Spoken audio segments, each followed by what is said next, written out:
Plan तैयार किया जा रहा है। आज सुबह हम लोगों ने दिल्ली में 1,34,00,000 वैक्सीन खरीदने की मंजूरी दी है। हम कोशिश करेंगे कि ये जल्द से जल्द वैक्सीन खरीदी जाए और लोगों को लगाई जाए।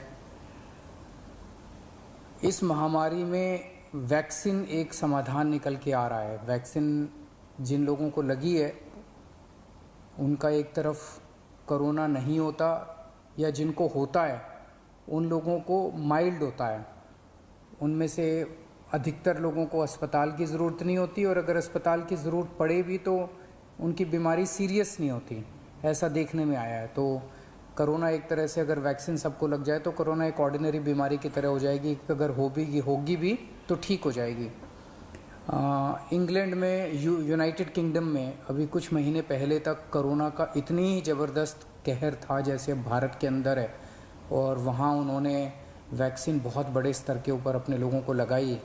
तो कोरोना के अंदर उस लहर के ख़त्म होने का एक बहुत बड़ा कारण एक्सपर्ट्स वैक्सीन को मानते हैं कि जिस इंटेंसिटी के साथ, एग्रेसिवनेस के साथ कोरोना वैक्सीन लगाई गई इंग्लैंड में, उसका कोरोना की लहर को ख़त्म करने में बड़ा योगदान रहा। वैक्सीन के एक निर्माता ने कहा है कि वो राज्य सरकारों को 400 रुपये में देंगे, दूसरे निर्माता ने कहा है कि वो राज्य सरकारों को 600 रुपये में देंगे, और केंद्र सरकार को दोनों 150 रुपये में देंगे। मेरी उम्मीद है कि इसको एक ही प्राइस होना चाहिए, अलग अलग प्राइस नहीं होने चाहिए। उनमें से एक निर्माता का मैं इंटरव्यू देख रहा था जो कह रहा था कि 150 रुपये में जब वो केंद्र सरकार को दे रहे हैं तो उसमें भी उनको फ़ायदा हो रहा है। तो अगर 150 रुपये में भी उनको फ़ायदा है, उसमें नुकसान नहीं है, तो 400 रुपये में और 600 रुपये में तो बहुत ज़्यादा फ़ायदा है। ये समय ऐसा है जो कि इंसानियत को मदद करने का समय है। ये समय ऐसा है जो प्रॉफिट कमाने का समय नहीं है। देश भर के अंदर केंद्र सरकार ने कई दवाइयों के प्राइसेस के ऊपर कैप लगाए। अलग अलग राज्य सरकारों ने हॉस्पिटल्स के प्राइसेस के ऊपर कैप लगाए कि अस्पताल जो हैं इससे ज़्यादा नहीं ले सकते दाम, इस चीज़ के इतने लेंगे, इस चीज़ के इतने लेंगे।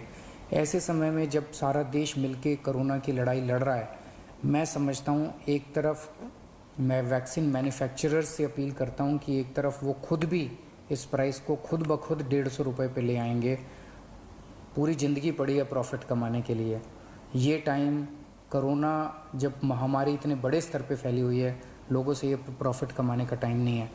मैं केंद्र सरकार से भी अपील करता हूँ कि अगर ज़रूरत पड़े तो इसकी भी कैपिंग की जाए और इस प्राइस को कम किया जाए। एक बात कि 18 साल से ऊपर की उम्र पे अभी लगाया जा रहा है, लेकिन इस महामारी के दौरान हमने देखा कि हमारे 18 साल से कम उम्र के जवान और बच्चे भी इसमें बहुत ज़्यादा संक्रमित हो रहे हैं।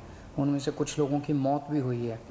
तो उनके लिए भी अब हमें सोचने का टाइम आ गया है कि अगर यही वैक्सीन्स उनको भी लगाई जा सकती हैं, उनके लिए भी सेफ़ और इफ़ेक्टिव हैं, तो यही वैक्सीन लगाई जाएँ। और अगर ये वैक्सीन्स उनको नहीं लगाई जा सकती, दूसरी वैक्सीन्स की ज़रूरत है, तो मैं उम्मीद करता हूँ कि जल्द दूसरी वैक्सीन्स भी ईजाद होंगी जो बच्चों को भी लगाई जा सकें, उनको भी सेफ़ हो और इफ़ेक्टिव हो। दिल्ली में ऑक्सीजन बेड्स बढ़ाने का इस टाइम बहुत बड़े स्तर पे हम लोग काम कर रहे हैं। अभी मैं राधा स्वामी सत्संग ब्यास के वहाँ पे जो एक सेंटर बनाया गया है उसका मुआयना करके आ रहा हूँ। आज सुबह 10 बजे वो मरीजों के लिए खोल दिया गया है। लगभग 500 बेड्स शुरू किए जा रहे हैं। आज 150 बेड्स हैं, अगले 1-2 दिन में 500 बेड्स हो जाएंगे। उसके 2-4 दिन के अंदर इसको 2000 बेड्स तक और फिर 5000 बेड्स तक ले जाया जाएगा। इसके साथ साथ वहीं पे 200 बेड्स का आईसीयू भी तैयार कर रहे हैं राधा स्वामी सत्संग में। और तो मैं उम्मीद, इसी तरह से पूरे दिल्ली के अंदर कई जगह फैसिलिटीज़ क्रिएट की जा रही हैं oxygen.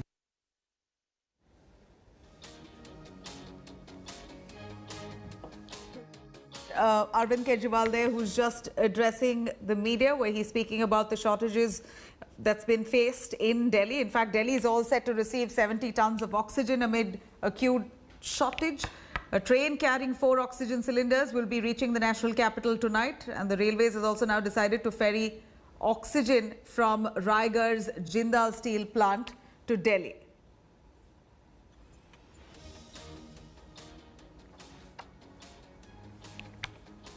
Arvind Kejriwal there speaking about capping the vaccine price as well. He's mentioned that the government should now ensure one price for all vaccines and one price for all people across the country.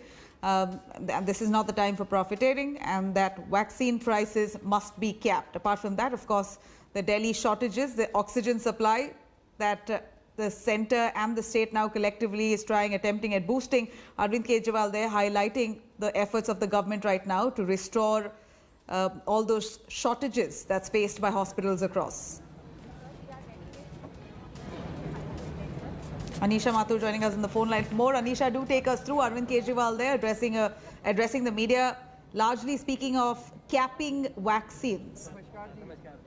Well, Arvind Kejriwal in his PC right now is talking about encouraging people to take the vaccine. He said that there will be free jabs for everyone over 18 years of age. The Delhi government has ordered 1.34 crore vaccines. The order has been approved by the Delhi government, and this is he's also pointed out that in England the fact that the coronavirus has been brought under control is because of the vaccine. In other countries also, vaccination has been seen as the reason why the virus has been brought under control.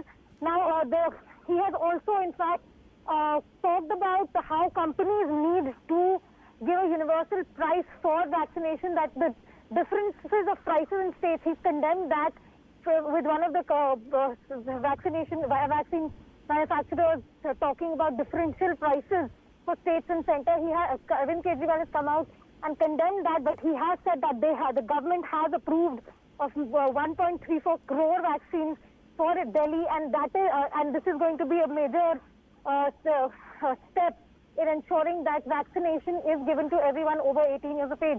Now, this is something that a lot of states are doing about getting vaccination for the public, announcing free vaccination. And from May 1, this system is supposed to start for all vaccination for all above 18 years of age.